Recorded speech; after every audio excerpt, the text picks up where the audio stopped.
நெடுந்தீவு கடலில் நெருக்கடியான நிலையில் கடற்படையினால் கைது செய்யப்பட்டு விளக்கமறையில் வைக்கப்பட்டிருந்த தமிழக மீனவர்கள் 4 இன்று விடுதலை செய்யப்பட்டுள்ளனர்.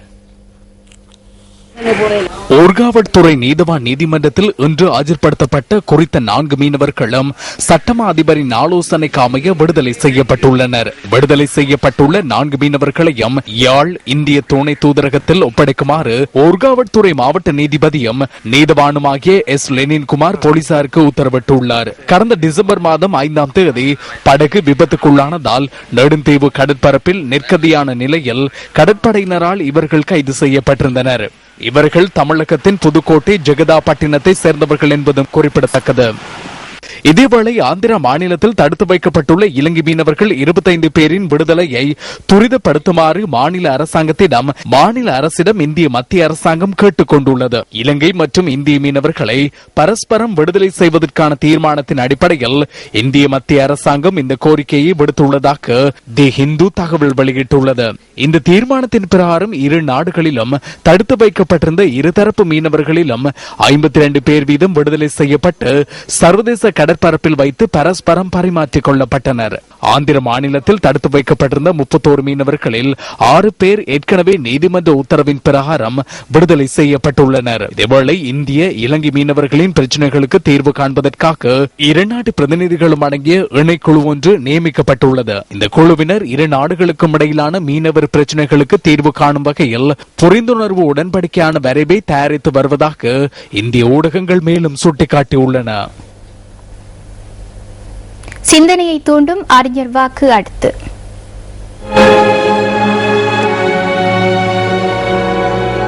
உறுதியற்ற குழப்பமான மனிதர்கள் ஒரு காரியத்திற்கும் உதவாதவர்கள். ராமகிருஷ்ண பரமஹம்சர்.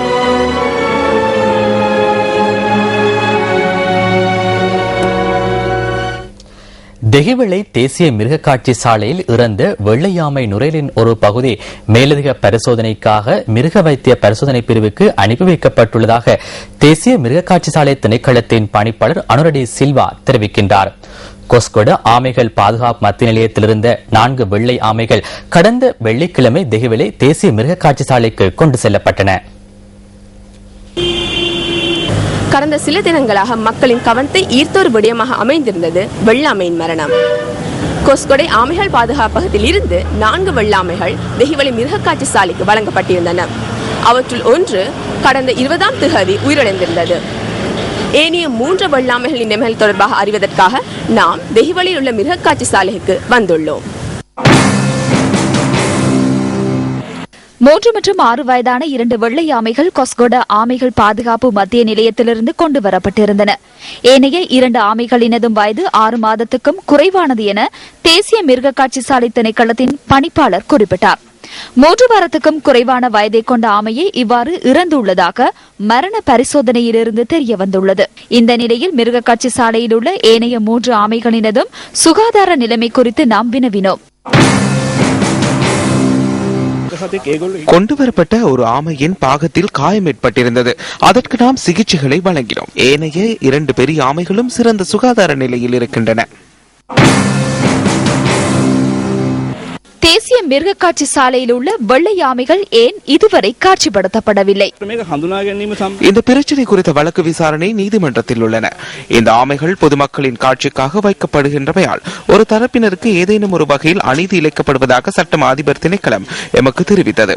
எமக்கு எதிராக நீதிமன்றத்தில் விடயங்களை தெரிவிக்க முடியும் என அவர்கள் கூறினார்.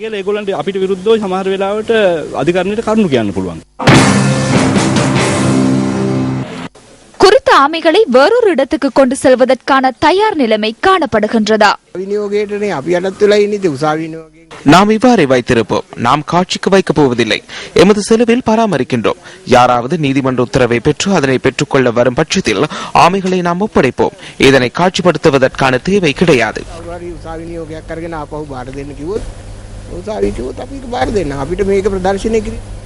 யாழ்ப்பாணத்தில் பல்வேறு திட்டமிட்ட குற்றச்செயல்களில் ஈடுபட்டு வந்த ஆவா குழுவை சேர்ந்த மேலும் 2 சந்தேக நபர்கள் கைது செய்யப்பட்டுள்ளனர்.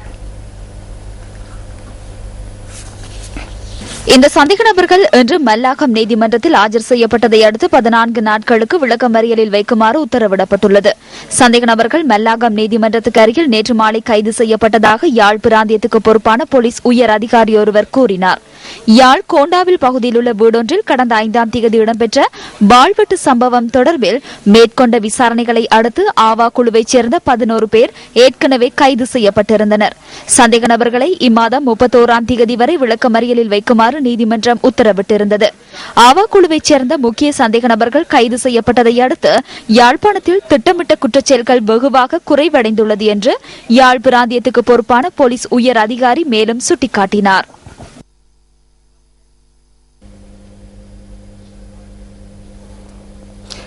கிஎன்எம் லங்கா தனியார் நிறுவனம் மற்றும் கிஎன்எம் என்டர்பிரைசஸ் ஆகிய நிறுவனங்களுக்கு எதிராக கேபிட்டல் மகாராஜ நிறுவனம் தாக்கல் செய்த வழக்கு கொழும்பு மாவட்ட நீதிமன்றத்தில் இன்று மீண்டும் பரிசீலனைக்கு எடுத்துக் கொள்ளப்பட்டது.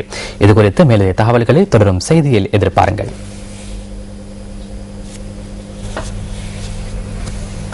இரத்னபுரி எகலியகொட மின்னாவ பகுதியில் ஜீப் ஒன்று லோரியுடன் மோதி விபத்துக்குள்ளானதில் 2 உயிரிழந்துள்ளனர். இந்த விபத்தில் மேலும் 12 பேர் காயமடைந்துள்ளதாக போலீஸ் ஊடக பேச்சாளர் சிரேஷ்ட போலீஸ் அத்தியட்சகர் அஜித் ரோகன தெரிவித்தார். விபத்தில் காயமடைந்தவர்கள் அவிசாவள வைத்தியசாலையில் அனுமதிக்கப்பட்டுள்ளனர். சட்டவிரோதமாக நாட்டிற்கு கொண்டுவரப்பட்ட 112 மில்லியன் ரூபாய் பெறுமதியான ஒரு தொகை சிகரெட் சுங்க பிரிவினரால் கைப்பற்றப்பட்டுள்ளது. ஆடுகள் என கூறி துபாயிலிருந்து மறைமுகமாக இந்த சிகரெட்டுகள் கொண்டுவரப்பட்டுள்ளதாக சுங்க வருமான கண்காணிப்பு பிரிவின் சுங்க அதிகாரி பராக்கிரம பஸ்நாயக்க தெரிவித்தார். சந்தேகத்துக்கிடமாக காணப்பட்ட கொள்கலன் ஒன்றை இன்று காலை திறந்தபோதே சிகரெட் தொகை கண்டுபிடிக்கப்பட்டதாக அவர் கூறினார். இந்த கொள்கலனில் 4 மில்லியன் சட்டவிரோத சிகரெட்டுகள் காணப்பட்டதாக சுங்க வருமான கண்காணிப்பு பிரிவு குறிப்பிடுகின்றது.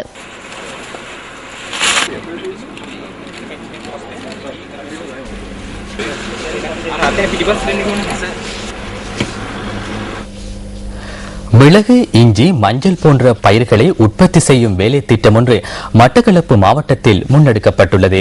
இதற்கமைய மட்டக்களப்பு மாவட்டத்தின் 5 பிரதேச செயலக பிரிவில் இந்த திட்டம் ஆரம்பிக்கப்பட்டுள்ளதாக எமது பிராந்திய செய்தியாளர் தெரிவித்தார்.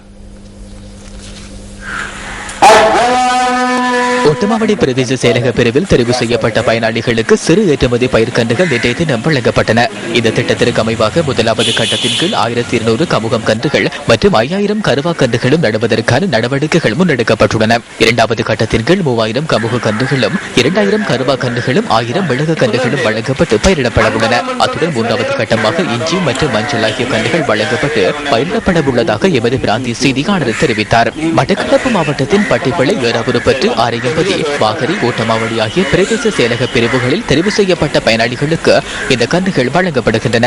அத்துடன் இதற்கான இலவச ஆலோசனைகளும் வழங்கப்பட உள்ளதாக தெரிவிக்கப்படுகிறது. முன்னாயத்த திருத்த வேலைகளுக்காக புதிய லக்ஷபான மற்றும் கன்யூன் ஆகிய மின்னுற்பத்தி நிலையங்கள் செயலிழக்க செய்யப்பட்டுள்ளன. கலனதிச மற்றும் நுரைச்சொலை ஆகிய மின்னுற்பத்தி நிலையங்களும் தொடர்ந்தும் செயலிழந்து காணப்படுவதாக இலங்கை மின்சார சபையின் பிரதி பொது முகாமையாளர் சனஜித் தசநாயக்க தெரிவித்தார். ரந்தம்பே, ரந்தனிகள, நுரைச்சோலை மற்றும் கலனிதிச ஆகிய மின் உற்பத்தி நிலையங்கள் பகுதி அளவில் செயலிழந்திருந்தன. எனினும் இன்று ரந்தம்பே மற்றும் ரந்தனிகள ஆகிய மின் உற்பத்தி நிலையங்கள் ஒரு பகுதி வழமைக்கு கொண்டுவரப்பட்டுள்ளதாக இலங்கை மின்சார சபை தெரிவித்துள்ளது.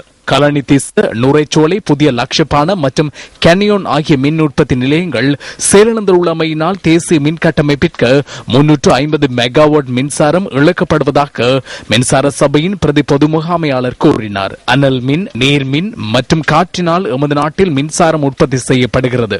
நாட்டின் மின்சார தேவை நாளுக்கு நாள் வேறுபடுவதுடன் அனல் மின் உற்பத்தி மூலம் 73.7% மின்சாரம் உற்பத்தி செய்யப்படுகிறது. நீர்மின் உற்பத்தி மூலம் 25.2% மின்சாரம் உற்பத்தி செய்யப்படுவதுடன் எண்ணிய தேவைக்கான மின்சாரம் காற்றினால் உற்பத்தி செய்யப்படுகிறது. லாக் விஜய மின் உற்பத்தி நிலையத்தின் ஆய்வு நடவடிக்கைகள் தொடர்ந்தும் இடம்பெற்று வருகின்றன. இலங்கையின் பொறியியலாளர்களும் இந்தியா மற்றும் சீனாவின் அதிகாரிகளும் இந்த நடவடிக்கைகளில் ஈடுபட்டுள்ளனர். அதற்கு இன்னும் 3 வாரங்கள் செல்ல முடியும். அதேபோன்று கலனிதிஸ்ஸ மின் உற்பத்தி நிலையத்தின் ஆய்வு நடவடிக்கைகளும் 3 வாரங்கள் செல்லும். ரந்தனிகள மின் உற்பத்தி நிலையத்தில் ஒரு இயந்திரம் இயங்குவதில்லை. அதன் திருத்த வேலைகள் தற்போது இடம்பெறுகின்றன. கலனிதிஸ்ஸ அனல் மின் உற்பத்தி நிலையம், ரந்தனிகள மின் உற்பத்தி நிலையம் இவற்றை தவிர ஏனைய மின் உற்பத்தி நிலையங்கள் செயற்படுகின்றன. ජලවිදුලි බලාගාර, සුළං බලාගාර, ඒ වගේම කාබ බලාගාර ක්‍රියාකාරී තත්ත්වයේ පවතිනවා.